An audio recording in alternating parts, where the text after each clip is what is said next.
아, 오늘은 우리 예수님께서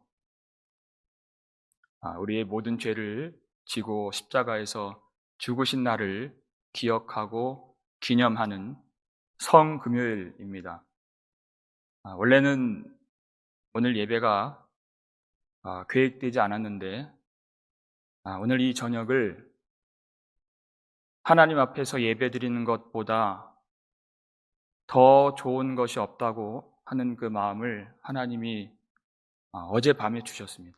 그래서 갑자기 우리 반주 집사님 모시고 우리 방송실 모시고 장로님들께 말씀드려서 이렇게 예배를 드리게 되었습니다. 우리가 잠깐 이 예배당에 다 같이 모여서 예배들을 드리지 못한다 해도 우리 하나님은 이미 여러분 가정 가운데 모든 삶의 초소 가운데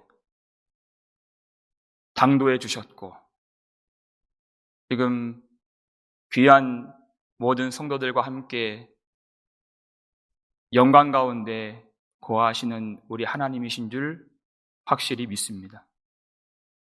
오늘 십자가를 의지하는 마음으로 우리 하나님의 은혜를 구하는 모든 주의 가정과 백성들과 자녀들에게까지도 우리 주 예수의 은총이 충만하게 임하는 밤이 되기를 주의 이름으로 축원합니다.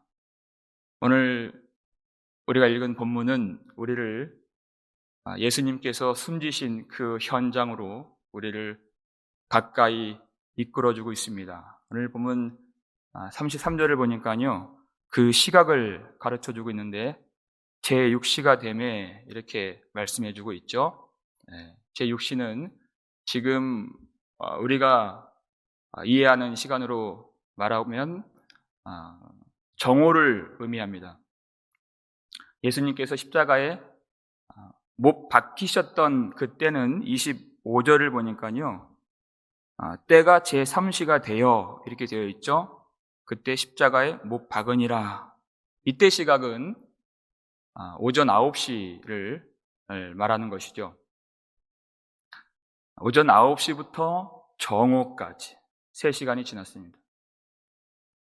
여러분 성금요일인 오늘 하루를 어떻게 보내셨습니까?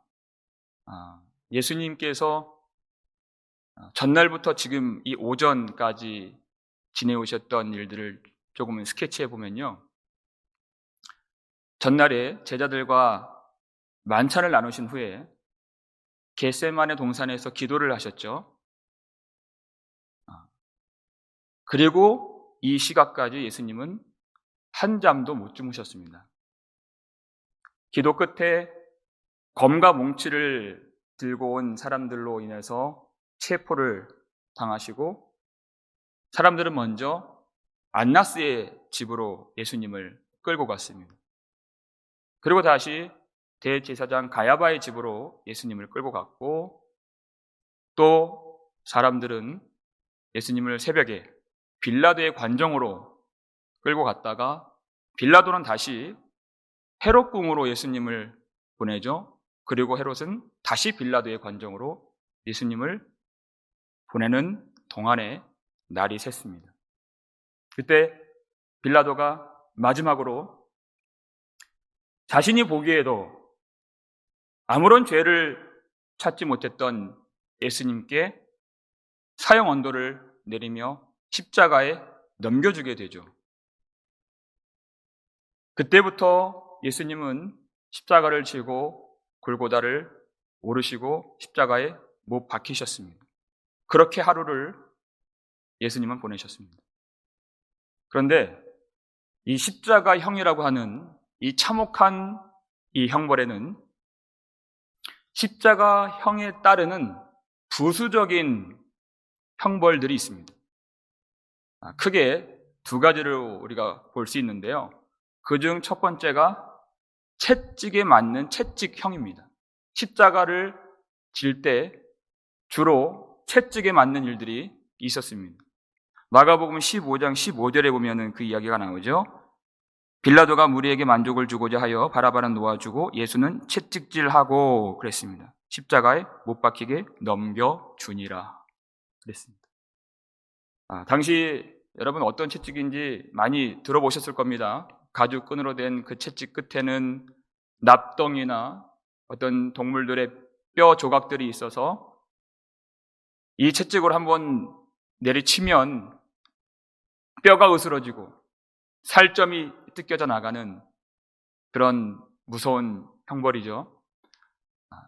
그런데 그런 의미보다도 예수님께서 채찍에 맞으셨다는 그것은 700년 전에 하나님이 이사야의 입술을 통해서 말씀하신 그 말씀대로 그가 채찍에 맞음으로 우리는 나음을 받았도다 하시는 그 말씀을 예수님이 성취하시는 길로 나아가고 있는 이 십자가 사건인 것을 우리로 깨닫게 해주시는 말씀들인 것입니다.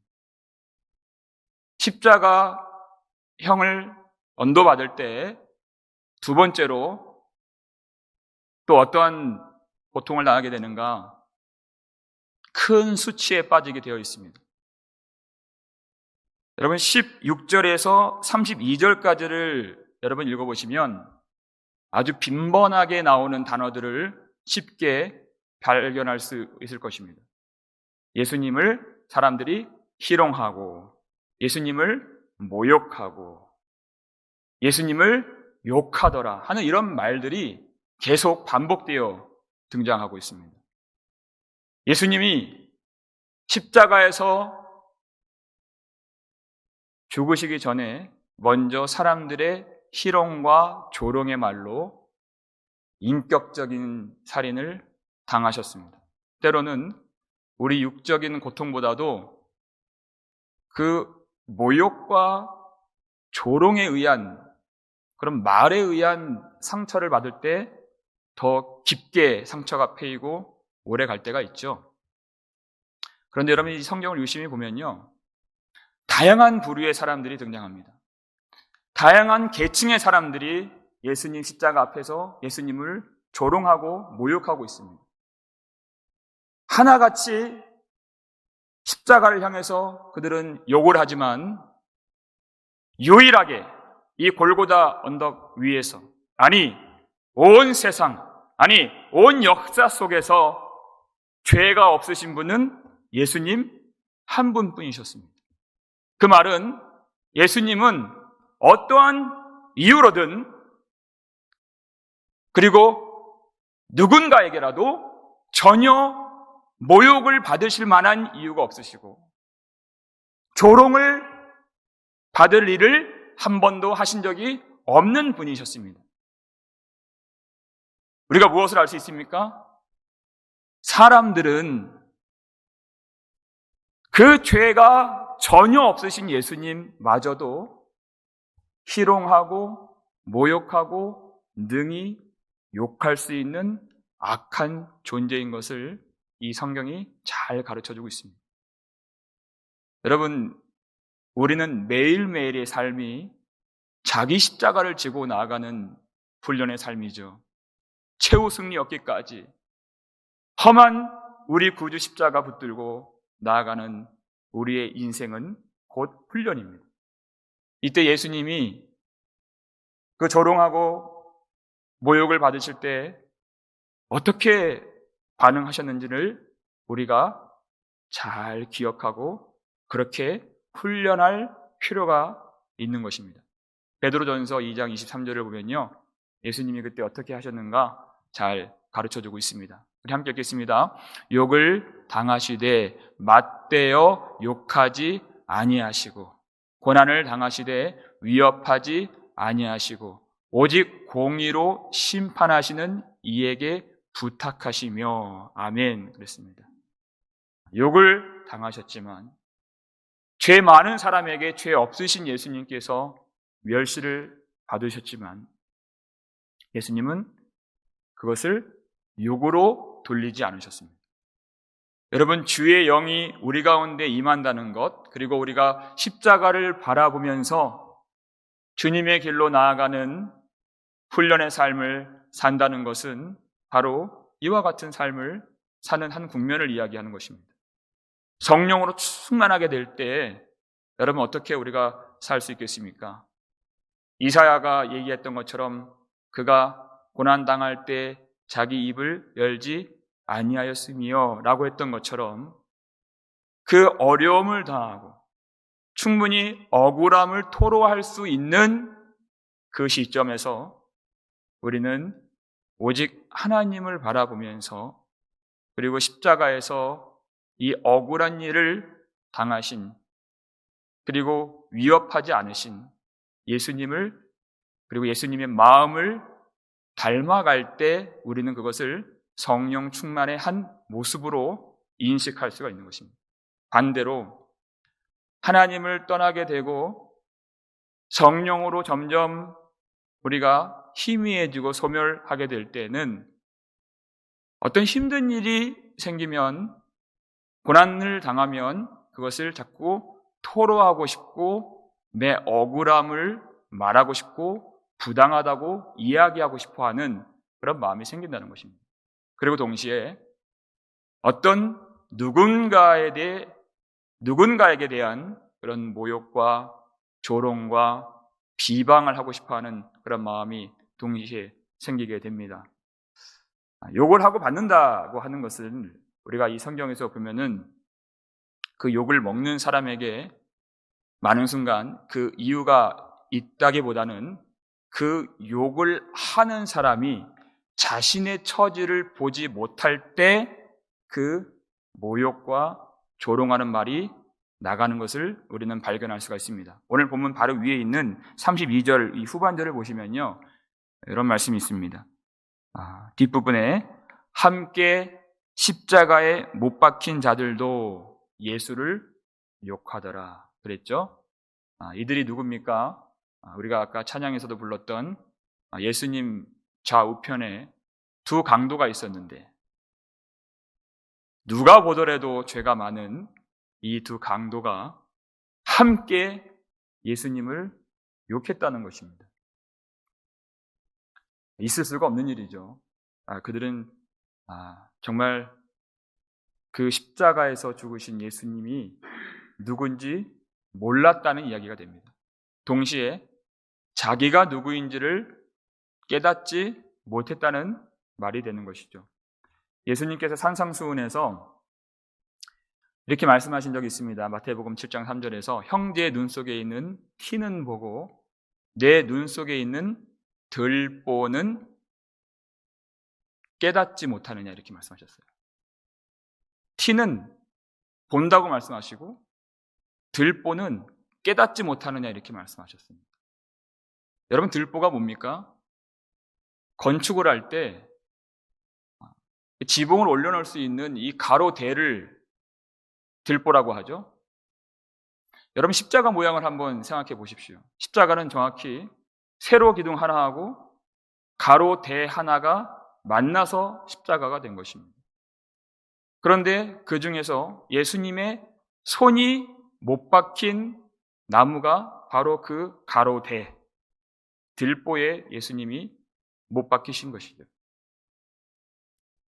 산상수훈을 십자가로 해석을 한다면 바로 이렇게 말씀하시는 것입니다. 너는 내 눈 속에 있는 예수 그리스도께서 십자가에 못 박힌 것이 밝히 깨달아지지 않느냐 하신 말씀인 것입니다.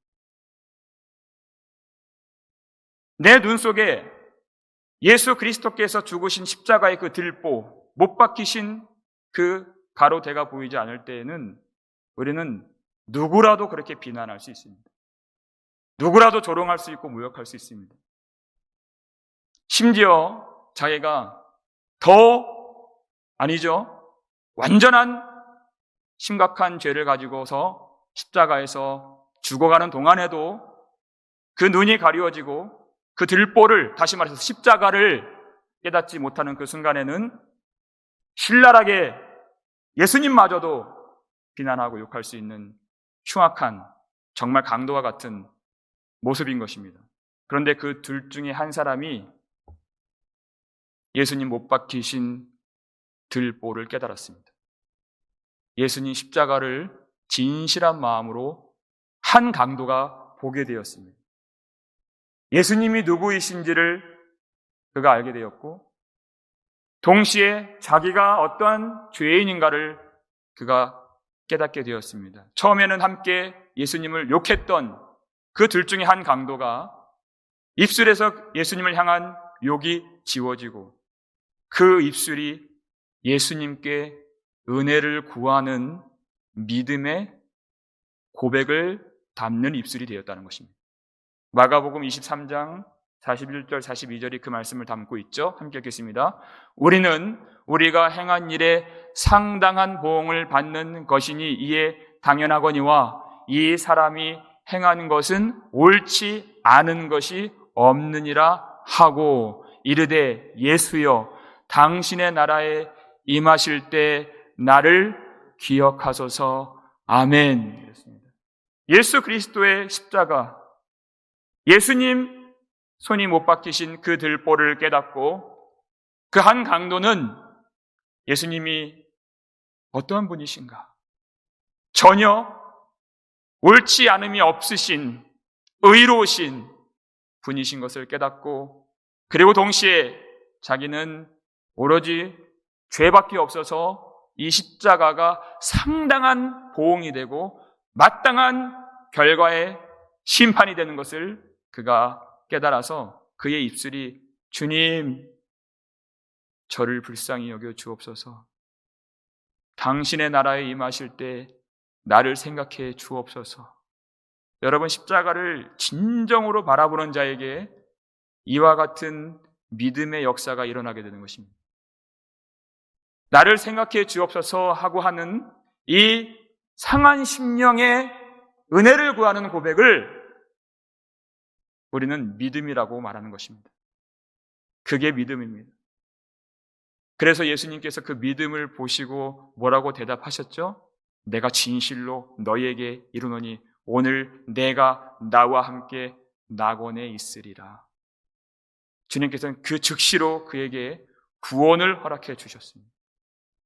한 사람은 정직하게 들보를 보았고, 한 사람은 예수 그리스도의 십자가 그 들보를 깨닫지 못하는 그 골고다의 현장에서 과연 이 말씀을 받고 있는 우리는 어떠한 가난한 마음과 어떠한 은혜를 구하는 심령으로 이 말씀을 받아야 할까를 하나님께서, 성령께서 우리에게 가르쳐 주실 때 예수님이 과연 어떠한 분이신가를 진실로 깨닫고 마땅히 드려야 할 고백들이 나타나는 오늘 복된 밤이 되기를 주의 이름으로 축원합니다.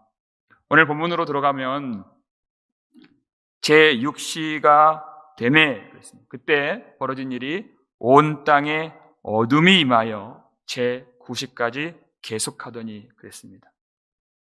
온 땅에 갑자기 어둠이 임하게 되었습니다. 제6시는 정오 시간이라고 했죠. 주일에도 이 부분 간략하게 말씀드린 바가 있었는데 하루 중 가장 햇빛이 밝은 시간이 정오입니다. 그때 온 땅에 어둠이 임한 이 사건을 우리는 성경을 통해서만 정확하게 풀 수 있는 것입니다. 이 어둠이 임한 이 일이 어떤 의미를 갖고 있는가, 우리가 두 가지를 우리가 찾아볼 것입니다. 먼저 아모스 8장 9절 10절 말씀입니다. 함께 하겠습니다. 여호와의 말씀이니라. 그날에 내가 해를 대낮에 지게 하여 백주에 땅을 캄캄하게 하며 너의 절기를 애통으로 너의 모든 노래를 애곡으로 변하게 하며 모든 사람에게 굵은 배로 허리를 동이게 하며 모든 머리를 대머리가 되게 하며 독자의 죽음으로 말미암아 애통하듯 하게 하며 결국은 곤고한 날과 같게 하리라. 아멘. 그렇습니다. 첫 번째, 이 어둠이 백주에 임하게 된 이 의미는 하나님의 심판의 징조로서의 의미를 갖게 되는 것입니다. 대낮에 해가 지게 하며 백주의 땅을 캄캄하게 할 때, 그때 그 날이 절기라도 하여도 10절 보니까 명절이라 그랬죠. 이 기쁨의 절기도 애통으로 변하게 하고 너의 그 기쁨의 노래도 애곡으로 바꾸어서 모든 사람에게 굵은 배로 허리를 동이게 하라 그랬습니다. 왜냐하면 이날은 독자의 죽음으로 말미암아 애통하듯 하게 하는 곤고한 날, 하나님의 심판이 임하는 날 되기 때문에 그렇습니다. 어둠이 임하고 독자가 죽는 이 그림은 먼저 애굽에 10가지 재앙이 있었을 때 그대로 반영이 되었습니다. 하나님이 전혀 하나님을 알지 못하고 하나님을 무시하는 바로와 모든 애굽 사람들을 심판하시기 위해서 그들의 장자를 치실 때 먼저 땅을 캄캄하게 하셨죠.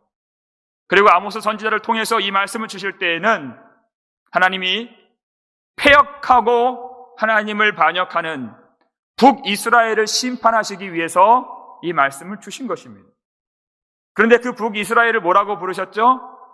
그들은 내 아들이요 내 독자다라고 말씀하신 것입니다. 그 악하고 패역한 이스라엘을 그냥 하나님이 심판하신 것이 아니라 하나님은 악인이 멸망하는 것을 기뻐하지 아니하시는 하나님. 하나님은 반드시 죄를 처리하시는 하나님이신데 그때에도 하나님은 어둠 속에서 아파하시고 슬퍼하시는 아버지의 마음을 그대로 보여주신 것입니다. 하물며 그 패역한 민족, 패역한 나라도 심판하실 때 어둠 속에서 아파하셨던 아버지라면 전혀 죄 없는 하나님의 아들 예수 그리스도가 죽으시는 이 골고다 언덕 위에 이 현장에서 하나님의 마음은 얼마나 아프고 고통스러웠겠습니까? 그 마음을 우리가 주일에 다윗이 그의 아들 압살롬이 죽었을 때 그 심정을 통해서 조금 엿보았죠. 내 아들 압살롬아, 내 아들 압살롬아, 차라리 내가 너를 대신하여 죽었다면 압살롬아, 내 아들아, 내 아들아. 악인의 죽음마저도 그렇게 비통하게 여기시는 하나님. 하지만 하나님이 작정하신 그 심판을 내리실 때 먼저 그 징조로서 하나님은 그 땅에 백주에 땅이 캄캄하게 되는 그 어둠을 보내신다는 것입니다. 첫 번째, 하나님의 심판, 그 뜻이 있습니다. 두 번째는 하나님의 분노라는 뜻을 갖고 있습니다. 이사야 말씀이죠. 이사야 13장 9절부터 우리가 함께 읽겠습니다. 이사야 13장 9절부터 11절까지 보라, 여호와의 날 곧 잔혹히 분냄과 맹렬히 노하는 날이 이르러 땅을 황폐하게 하며 그 중에서 죄인들을 멸하리니 하늘의 별들과 별 무리가 그 빛을 내지 아니하며 해가 돋아도 어두우며 달이 그 빛을 비추지 아니할 것이로다. 내가 세상의 악과 악인의 죄를 벌하며 교만한 자의 오만을 끊으며 강포한 자의 거만을 낮출 것이며 아멘. 이랬습니다. 하나님이 그 해의 빛을 감추시고 이 땅에 어둠이 깔리게 하실 때 그때 일어나는 일이 어떤 일입니까? 9절 보니까 죄인을 멸하겠다 주님이 작정하셨습니다. 11절 보니까 그때 어둠이 임할 때 내가 세상의 악과 악인의 죄를 벌하겠다. 하나님이 분냄과 그 노함과 하나님의 그 진노의 그 분노를 가지고 죄인들을 멸하겠다고 작정하신 날이 바로 어둠이 백주에 내린 그 날이었습니다. 여러분, 이 말씀을 오늘 마가복음 본문과 겹쳐서 한번 생각해 보십시오. 정오에 하늘이 컴컴해지고 온 땅에 어둠으로 덮여졌을 때 그때 하나님의 마음은 분노가 가득한 마음이었고 그 노를 바라시는 그 진노의 마음으로 하나님은 이 말씀 그대로 죄인들을 멸하시겠다고 작정하신 그날이었습니다. 내가 세상의 악과 악인을 절대 남겨두지 아니하고 반드시 벌하리라, 그렇게 마음에 굳게 뜻을 해왔던 날이 바로 그날이었습니다. 그런데 그 골고다 언덕 위에서 벌을 받고 계시는 분은 누구십니까? 예수님이시죠. 우리 주님께서, 우리 하나님이 나는 오늘 이 어둠 속에서 모든 사람들의 그 교만한 자의 오만을 끊으며 강포한 자의 거만을 내가 오늘 낮출 것이고 세상의 악과 악인의 죄를 멸하고 심판하리라 하신 그 날에 끊쳐지고 버림받으신 분은 누구십니까? 예수님이시죠. 그래서 예수님이 어둠이 임했을 때 나의 하나님, 나의 하나님, 어찌하여 나를 버리셨나이까 하고 크게 소리를 지르셨습니다. 하나님의 이 말씀이 성취되는 날이었기 때문에 그렇습니다. 그런데 하나님이 대답을 하셨나요? 어떠한 응답도 하지 않으셨습니다. 하나님은 교만한 자의 오만을 끊어버리겠다 하신 그 작정하신 날에 어떤 대답도 하지 아니하시고 예수님이 십자가에 못 박혀 고통을 당하시는 그 자리에서 하나님은 빛을 거두어 가셨습니다. 아무도 그것이 어떤 의미인지 몰랐습니다. 예수님만 그 의미를 아시고 소리 지르셨습니다. 나의 하나님, 나의 하나님, 어찌하여 나를 버리셨나이까. 사람들은 내 수중에 돈이 없을 때, 내가 건강을 잃을 때, 내가 힘을 잃고 일자리를 잃고 명예를 잃고 세상으로부터 버림을 받을 때 그것을 절규하고 그것을 두려워하고 그때 소리를 칩니다. 근데 우리 주님은 하나님이 빛을 거두어 가시는 그 의미를 아시고 그것이 곧 죽음이요 하나님이 빛을 거두실 때가 심판인 것을 아시기에 소리치지 않을 수 없고 견딜 수 없는 절규로 하나님께 부르짖지 않을 수 없으셨던 것입니다. 다윗이 말했죠. 여호와는 나의 빛이요 여호와는 나의 구원이시요 여호와는 나의 생명의 능력이시니 그랬습니다. 하나님이 그 빛을 거두어 가신다는 것. 사람들은 그 의미를 모릅니다. 하지만 예수님은 그 빛의 의미를 아시고 절규했을 때에도 하나님은 전혀 대답하지 않으셨습니다. 하물며 죄 많은 우리도 범죄하다가 다시 하나님 앞에 나와서 주님 은혜를 주옵소서, 불쌍히 여겨 주옵소서, 하나님 도와주옵소서, 하나님 앞에 무릎 꿇고 기도하고 은혜를 구하고 예배를 드릴 때마다 하나님은 내가 여기 있다 이렇게 말씀해 주시고 우리를 감싸 주시고 우리를 도와주시고 우리에게 은혜를 내려주시는 자비로우신 아버지가 되십니다. 그런데 우리 주님의 그 기도와 우리 주님의 그 절규와 부르짖음을 하나님이 외면하셨죠. 왜냐하면 예수님은 모든 교만한 자의 오만함의 옷을 입고 계시고 모든 강포한 자의 거만 덩어리가 되신 십자가 위에서 형벌을 받고 계시는 중이기 때문에 그렇습니다. 여러분, 교만하다는 것이 무엇입니까? 하나님을 무시하는 것입니다. 하나님을 인정하지 않는 삶의 태도를 말하는 것입니다. 하나님이 없는 것처럼 살아가는 심령을 말하는 것입니다. 하나님을 경외하지 않고 입술로는 뭐라고 말하든 마음으로는 하나님 외에 세상의 그 어떤 것들을 더 사랑하는 그 마음, 틈만 나면 꼭대기에 올라가길 원하고 세상의 그 더러운 것을 하나님의 빛보다 더 좋아할 때가 많이 있는 그 마음을 교만함이라고 말씀하시는 것입니다.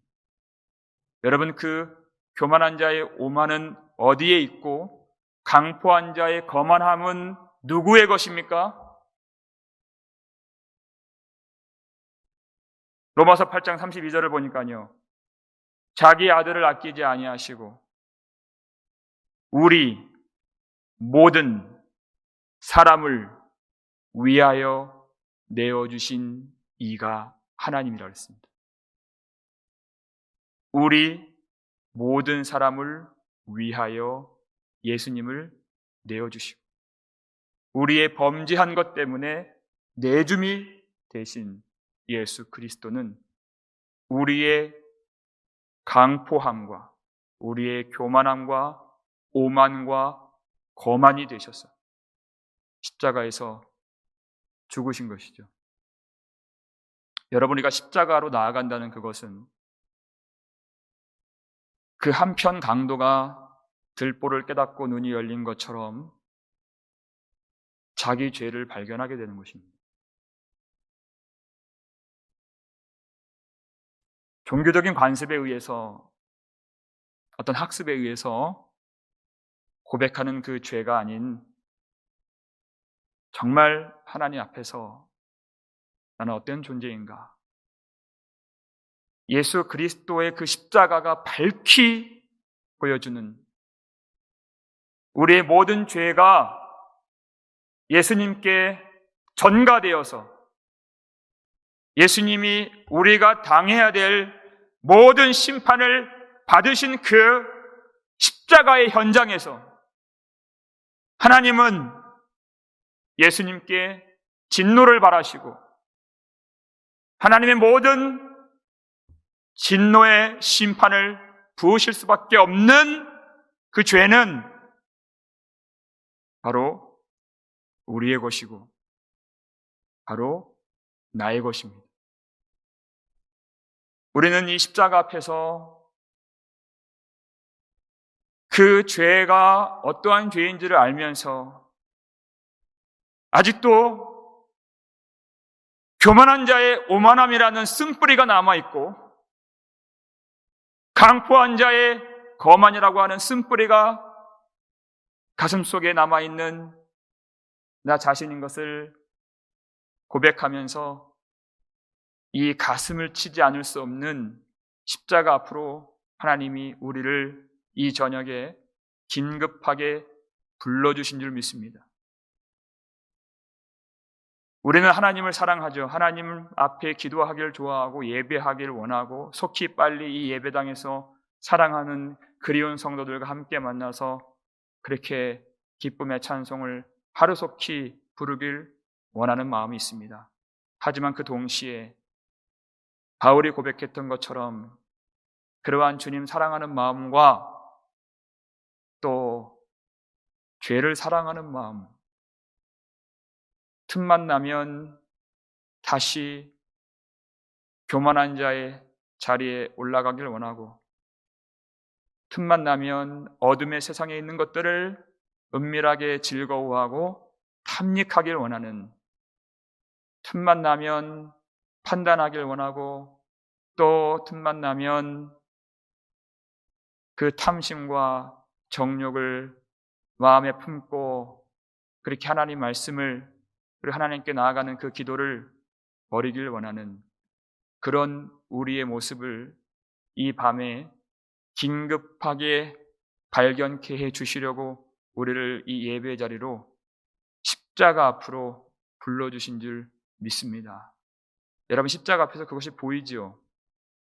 우리 눈앞에 밝히 보여야 합니다. 그런데 그것을 보면요, 그것만 보는 것이 아닙니다. 바로 그 하나님의 진노와 심판에 대한 결과가 무엇인가까지를 하나님은 분명히 그 십자가를 통해서 보게 해주신다는 것입니다. 하나님이 어떠한 놀라운 일을 예수님 십자가로 이루어 주셨는가? 아까 이사야 선지자를 통해서 주신 말씀에 분명히 주님 말씀하셨죠. 이 어둠이 깔린 날에 내가 죄인들을 멸하리라 그랬습니다. 모든 교만한 자의 오만한 것들을 끊어버리리라 그랬습니다. 세상의 악과 악인의 죄와 죄인들을 벌하고 멸하리라 주님이 작정해 주셨습니다. 바로 이 십자가를 통해서 하나님은 사탄의 나라가 멸망했음을 우리로 깨닫기를 원하시는 것입니다. 더 이상 그 죄의 세력에 종노릇하거나 끌려가거나 그것이 교회를 덮고 성도들의 마음을 덮어서 하나님을 보지 못하게 할 일들이 이제는 있지 않도록 하나님이 그 십자가를 통해서 어떤 놀라운 일을 이루셨는가를 분명히 죄를 깨닫는 그 자리에서 놀라운 그 영광을 보길 원하시는 것입니다. 왜냐하면 우리가 받아야 될 그 하나님의 심판으로서의 그 어둠을 예수님이 가져가셨고 이제는 우리가 받을 자격이 없지만 하나님의 영광이 우리 가운데 임할 수 있게 되었기 때문에 그렇습니다. 여러분, 이 복음을 안다는 것이 그래서 정말 영광스러운 것입니다. 여러분, 이 복음이 우리 심령 가운데 있다는 것은 정말 말할 수 없는 은혜를 경험할 수 있는 그런 특권을 누리게 되는 것입니다. 그 은혜가 언제 우리 가운데 더 깊이, 더 크게, 더 진하게 우리 심령에 파도치고 밀려오게 됩니까? 그 복음의 십자가 앞으로 우리를 인도해 주시고 그 복음을 십자가 앞에서 깨닫게 될 때 우리는 그 은혜를 경험할 수가 있게 됩니다.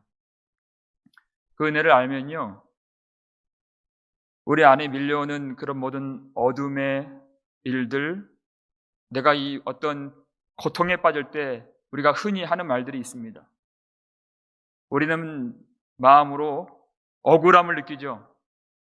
내가 하나님 앞에 이렇게 헌신하고 이렇게 기도하고 이렇게 순종하며 살아온 나에게 하나님은 왜 이렇게 하셨을까?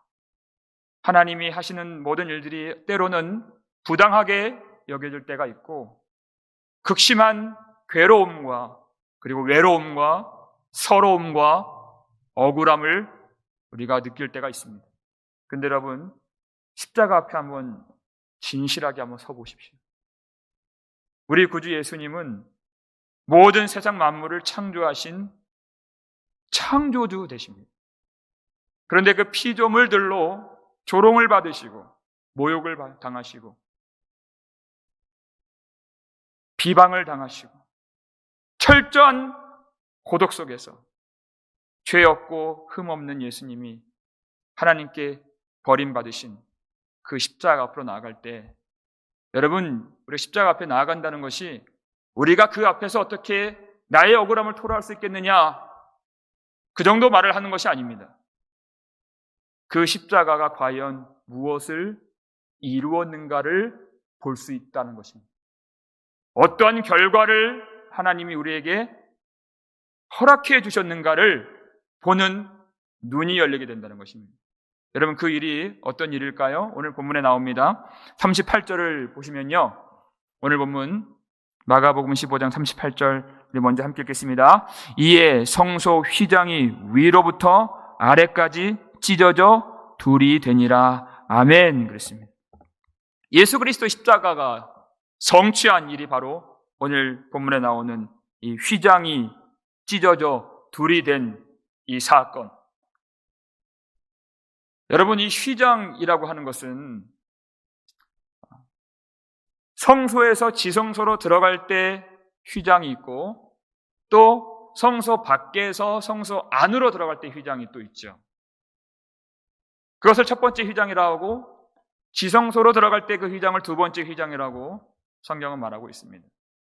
휘장이 찢어진다는 것은 모든 막힌 담이 허물어진다는 것이고, 휘장은 단절의 의미를 갖고 있는데 휘장이 찢어져 들이댄다는 것은 이제는 하나님이 임재하시는 그 성소의 모든 담과 모든 막힌 것들이 이제 다 찢어지고 허물어져서 하나님의 영광의 임재 안으로 우리가 들어갈 수 있게 된 그 놀라운 은혜를 예수 그리스도의 십자가로 이루어 주셨다는 것을 분명히 성경은 밝혀주고 있는 것입니다.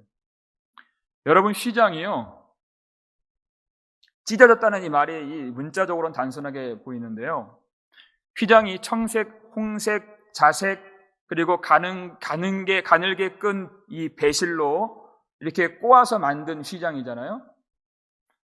휘장이 얼마나 큰가를 보면요, 40규빗의 길이가 된다 그랬습니다. 40규빗이 18점 몇몇 미터가 됩니다. 그래서 제가 아까 예배를 준비하면서 우리 부목사님하고 목사님 18m 정도면 어느 정도 돼요? 제가 물어본 적이 있어요. 그거 제가 한번 얘기를 드리려고 해요. 한 여기까지 3.5m가 되니까요, 우리 본당이 작지 않은데 중반을 훌쩍 뛰어넘는 그 길이가 됩니다. 그리고 그 너비가요 20규빗 돼요. 그러니까 9m 정도예요. 그러니까 이 본당 이 앞부분 거의 그 정도 되겠죠? 그 정도인데 그 휘장의 두께가 어느 정도냐? 이 손바닥으로 이 한 폭 정도 된다 그랬습니다. 어떤 신학자가 그렇게 이야기를 할 때 그 글을 읽었는데요, 이 휘장이 길이는 18m가 넘고 폭은 9m가 넘고 폭은 이 한 폭이 되는 이 휘장을 들어서 올리려면 레위 제사장 300명 정도가 그 휘장을 들어야 올릴 수 있을 정도의 아주 무거운 휘장이라고 그렇게 글을 써놓은 것을 보고 아주 인상이 깊었습니다. 여러분, 이 휘장을 사람이 찢을 수 있을까요?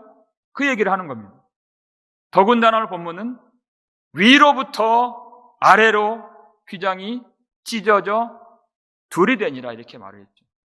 오늘 성경이 우리에게 분명히 가르쳐주는 것은 이 휘장은 예수 그리스도께서 죽으시는 그 순간 하나님이 찢어주셔서 그 가운데 길을 여시고 그 새롭고 살 길로 우리를 인도하시는 생명의 길을 우리 하나님이 열어주신 그 놀라운 그 은혜를 말하고 있는 것입니다. 여러분, 그것을 히브리서 10장 19절 20절에서 그대로 말씀해주고 있죠. 히브리서 10장 19절 20절 함께 읽겠습니다. 그러므로 형제들아, 우리가 예수의 피를 힘입어 성소에 들어갈 담력을 얻었나니 그 길은 우리를 위하여 휘장 가운데로 열어놓으신 새로운 살 길이요 휘장은 곧 그의 육체니라. 아멘. 그렇습니다. 우리 예수 그리스도께서 십자가에서 죽으셔서 보혈을 흘리신 그 자리, 그 순간, 그 날에 절대 우리 스스로는 나아갈 수 없는 휘장 안, 휘장은 대제사장이 대속죄일에 7째 달 10일째 되는 날이죠. 1년에 한 번 제물의 피를 가지고 그리고 향로에 불을 붙여서 제사장이 들어가면 그날 딱 하루만 빛이 비치는 휘장 아니었습니다. 그런데 여러분, 예수 그리스도께서 십자가에서 죽으신 그 골고다 언덕 보혈을 통해 이제 우리는 휘장이 열려 언제라도 하나님의 은혜의 보좌로 담력을 가지고 믿음을 가지고 하나님이 절대 우리를 버리시지 않는다는 믿음을 가지고 보혈을 통해 우리는 주님이 임재하시는 거룩한 성소 안으로 날마다 들어갈 수 있는 놀라운 은혜를 받았고 하나님의 아들의 권세를 받은 줄 믿으시길 바랍니다. 여러분, 우리 안에 혹 여러분 그 고독함과 억울함과 서러움과 부당하다고 하는 그런 마음들이 있습니까? 휘장이 찢어져 그 열린 그 성소를 한번 바라보십시오. 거기선 막힌 담이 아닙니다. 이제는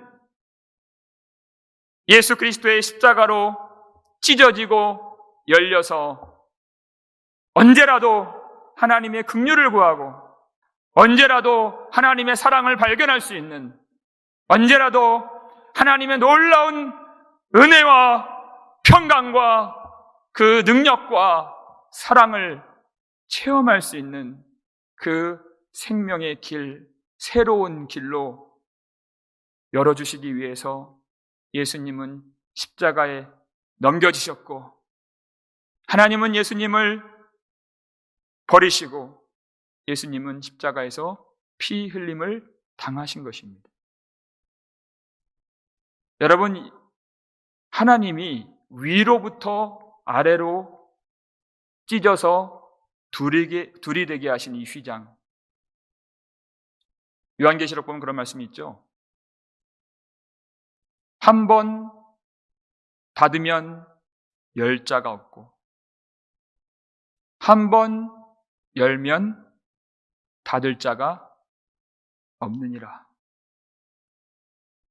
하나님이 이 휘장을 닫으시면 누구도 찢을 수가 없습니다. 누구도 그 안으로 들어갈 수가 없습니다. 그런데 우리 구주 예수 그리스도, 다윗의 열쇠를 가지신 그리스도의 십자가를 통해서 하나님이 휘장을 열어주셨습니다. 그 말은요, 이 휘장은 누구도 닫을 수가 없다는 것입니다. 지금 코로나 바이러스로 우리 예배를 못 드리죠? 같이 나와서 못 드리죠? 우리 인터넷, 이 온라인 예배로밖에 예배를 못 드리는데요. 절대 잊지 말아야 될 것, 어떤 전염병도 하나님이 한번 여신 휘장 절대 닫지 못합니다. 이 세상의 어떤 통치자와 어떤 권세자와 어떤 세상의 계획들도 예수 그리스도로 열어 찢어 제쳐주신 이 휘장 절대 닫을 자가 없는 줄 믿으시길 바랍니다. 하나님이 열면 닫을 자가 없고 다시 하나님을 닫으시면 열 자가 없는 이 하늘의 문을, 이 휘장을 예수님의 죽으심으로 하나님이 열어주셨습니다. 그래서 휘장은 곧 예수님의 육체니라 그렇게 말씀하시죠. 언제든지 우리가 예수 그리스도의 이름을 부르며 예수 그리스도의 보혈을 의지하며 하나님께로 나아가면 하나님의 영광의 그 자리, 거룩한 성소에서 우리는 하나님을 볼 수 있고 하나님을 경험할 수가 있습니다. 그렇게 십자가를 의지하며 나아갈 때 우리를 하나님은 한 번도 죄를 짓지 않은 거룩한 하나님의 아들로 우리를 여겨주시고 우리에게 주님의 은혜를 항상 내려주시는 우리 아버지가 되신다는 것입니다. 그 말씀이 고린도후서 5장 21절 말씀이죠. 우리 함께 읽겠습니다. 하나님이 죄를 알지도 못하신 이를 우리를 대신하여 죄로 삼으신 것은 우리로 하여금 그 안에서 하나님의 의가 되게 하려 하심이라. 아멘. 그 안에서 하나님의 의가 되게 하려 하심이라. 아멘. 그랬습니다. 하나님이 그 휘장 가운데로 열린 새로운 길, 생명의 길로 나아가는 모든 자들을 보실 때 한 번도 죄를 알지도 못하고 죄를 지어본 적도 없는 하나님의 의로서 받아주시고 인정해 주시고 하나님이 여겨주신다고 약속을 해주셨습니다. 여러분, 이 놀라운 사실을 우리는 십자가 앞에서 발견할 수가 있습니다. 여러분, 하나님의 의가 되었다는 사실을 아는 자만이 하나님께 나아갈 수가 있습니다. 어떻게 나아갈 수 있습니까? 언제든지, 그리고 얼마든지, 그리고 진실하게 회개하면서 나아갈 수 있습니다. 여러분, 하나님의 의의를 받은 사람이 회개할 수 있습니다. 하나님의 의의를 깨달은 사람이 진정으로 죄를 고백하고 하나님의 어떠한 책망의 말씀을 들어도 그 말씀을 사랑의 음성으로 들을 수 있습니다. 그가 바로 하나님의 의의가 되었기 때문에 그렇습니다. 제가 얼마 전에, 요즘 아이들이 학교 안 가잖아요. 그래서 아이들을 볼 때, 아이들을 보니까 도무지 참을 수 없는 그런 일들이 있었어요. 호되게 제가 혼낸 적이 있습니다. 최근에. 어떻게 할 수도 없고 참을 수도 없고 참아 볼 수도 없는 그런 일이 있어서 정말 따끔하게, 뭐라고 제가 이 강단에서 말씀드리기가 조금 뭐할 정도로, 미국에서 이렇게 말씀드리면 아시죠? 어떻게 했는지. 호되게 정말 제가 혼을 냈습니다. 그때 마음에 이런 조금 두려움이 있었죠. 이 아들이 나를 좀 두려워하면 어떻게 하나, 나를 싫어하고 미워하면 어떻게 하나, 그 마음이 참 저를 괴롭게 했습니다. 정말 신기한 일이 벌어졌어요. 어떤 일이 벌어졌는지 여러분 아세요? 애를 그렇게 그렇게 후드를 팬 거죠. 그 다음날부터 애가 시간마다 저한테 전화를 해요. 영상통화를 하고, 교회에 있으면 아빠 언제 와? 그렇게 저를 찾아요.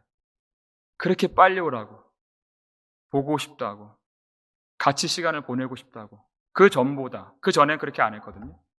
저는 두려워했거든요. 이렇게 애를 이렇게 나를 이제 사춘기가 될 텐데 아빠를 멀리하면 참 슬프겠다, 그런 생각을 가졌는데, 정반대로 그렇게 아침에 일어나면 먼저 달려오고, 눈에서 안 보이면 전화하고 찾고, 그렇게 사랑하게 되더라고요.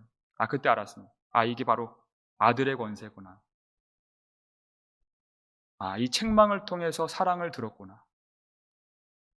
아들은 사랑의 음성을 들을 때 사랑을 듣고, 책망의 음성을 들을 때에도 사랑을 듣는구나. 이 아버지가 절대 자기를 버리지 않는다는 것을 이 어린 아이도 아는구나. 어린 아이도 아는구나. 여러분, 하나님이 부드럽게 말씀하실 때 그때만 우리를 사랑하시는 것이 아닙니다. 하나님이 사랑하는 자들에게 돌아오라고 말씀하십니다. 진정한 생명을 주실 때 성령으로 책망하신다고 그랬습니다. 하나님의 의의를 아는 자가 그때 죄를 고백하고 회개할 수 있습니다.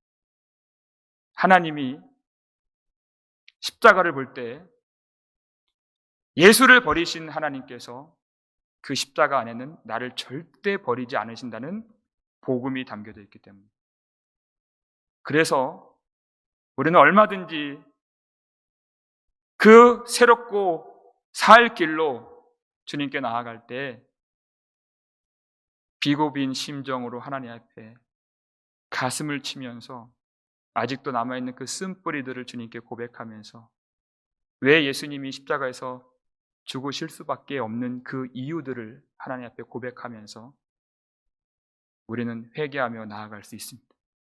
그런데 그때마다 주님은 우리를 얼마나 사랑하시는지, 그때마다 하나님이 얼마나 우리를 귀하게 여기시는지, 예수님께 어둠을 주시고 우리에게는 빛을 주신 하나님께서 예수님을 버리셨을 때 우리를 절대 버리지 않으신다고 십자가로 복음을 가르쳐 주신 하나님께서 얼마나 우리를 사랑하시는지 우리는 분명히 알 수가 있습니다. 그래서 하나님과 바른 관계를 가진 사람이 회개할 수 있습니다. 여러분, 그 은혜 가운데 하나님 앞에 그 휘장 가운데로 열린 새로운 길, 그 살 길로 항상 나아가는, 그래서 그 하나님을 두려운 분이 아니라 정말 기쁨으로 하나님의 영광의 임재를 날마다 경험하는 저와 여러분 되기를 바랍니다. 네, 마지막으로 우리 이 본문 어떤 자가 그렇게 십자가를 통해서 하나님의 영광을 보게 되었고 돌이키게 되었는가, 우리 짧게 한번 마지막으로 이 말씀 보겠습니다. 본문 39절 말씀, 백부장 이야기죠. 마가복음 15장 39절 함께 읽겠습니다. 예수를 향하여 섰던 백부장이 그렇게 숨지심을 보고 이르되 이 사람은 진실로 하나님의 아들이었도다 하더라. 아멘. 그랬습니다. 참 여러분, 이 말씀이요, 의미심장한 그런 단어들로 연결되어 있습니다. 백부장이 어떻게 서 있었다고요? 예수를 향하여 섰던, 이렇게 그냥 서 있는 것이 아닙니다. 백부장이라고 하면 적어도 로마의 그 군사 100명 이상을 거느리고 있는 지휘관입니다. 그리고 로마 황제 카이사르에게 모든 충심을 바치는 로마의 군인이었습니다. 여러분, 이 로마의 군인, 이 백부장이 이방인이죠. 그런데 이 사람이 예수를 향하여 섰을 때 그가 뭘 보았죠? 너무 신기해요. 그가 숨지심을 보았습니다. 비참하게 죽고 모든 사람들이 한 목소리로 조롱하고 모욕하고 비방하는 그 유대 청년 예수님 숨지심을 보았다 그랬습니다. 그런데 그 숨지심을 보고 이르되 이 사람은 진실로 하나님의 아들이었도다, 이렇게 말합니다. 사람들이 예수님을 왜 조롱했습니까? 자신들이 원했던 그 메시아, 권세 있고 능력 있고 흠모할 만한 아름다운 모양이 있는 그런 모습으로 오시지 않고 십자가 지시는 그 비참하고 수치스럽고 그 초라한 모습을 보고 예수님을 다 떠난 겁니다. 그런데 오히려 그 자리에서 로마 황제의 그 권세와 영광을 찬양해야 되는 그 황제 앞에서 자기 충심을 고백하고 순종해야 하는 백부장이 예수 그리스도의 죽으심을 보고 세상과 다른 권세와 로마 황제 카이사르에게서 나타나지 않는 영원한 능력과 말할 수 없는 영광의 아름다움을 그가 십자가에서 본 것입니다. 그의 눈이 열렸습니다. 그래서 이 사람은 진실로 하나님의 아들이었도다 하더라. 그는 예수를 향해 섰던 사람이었습니다. 우리 과연 무엇을 바라봐야 하는가? 이 어려운 시국, 이 모든 환경과 세상 속에서 우리의 마음의 중심이, 우리의 삶의 방향이, 우리의 시선이 예수를 향하여 섰던 이 백부장과 같이 주의 말씀에 온전히 우리의 마음을 모아서 십자가에서 죽으신 예수 그리스도를 끝까지 바라볼 때 주님은 하나님께로 항상 돌이키시는 은혜를 베풀어 주십니다. 십자가는 모든 실패한 자들을 다시 주님께로 이끌어 주시는 십자가의 능력인 것입니다. 이방인들을 하나님의 백성 되게 하시고 세상에 있는 마음들을 하나님의 복음으로 돌이켜 주시고 모든 사망에 있었던 자들을 생명으로 돌이키시는 그 능력이 십자가에 있습니다. 또한 이 십자가 모든 휘장을 열어주셔서 하나님을 기뻐하는 그 최고의 복을 누릴 수 있도록 하신 그 새롭고 살 길로 우리를 하나님 앞으로 인도해 주는 그 십자가를 항상 바라보시고 그 십자가 안에 담겨져 있는 그 복음의 의미, 예수 그리스도의 십자가를 통해서 하나님께 나아갈 수 있는 그 생명의 길이 열린 것과 모든 죄의 세력과 사탄의 나라와 모든 세상의 악과 악인의 죄를 십자가에서 이미 멸하시고 하나님의 나라, 성령의 통치를 시작하신 하나님께서 그 성령 받은 주의 백성들을 끝까지 보호하시고 우리 대신 어둠을 가져가시고 하나님의 빛을 우리에게 비추신 예수의 영광 안에서 끝까지 십자가 붙들고 최후 승리를 얻는 하나님의 영광을 항상 경험하는 저와 여러분 되시기를 주의 이름으로 축원합니다.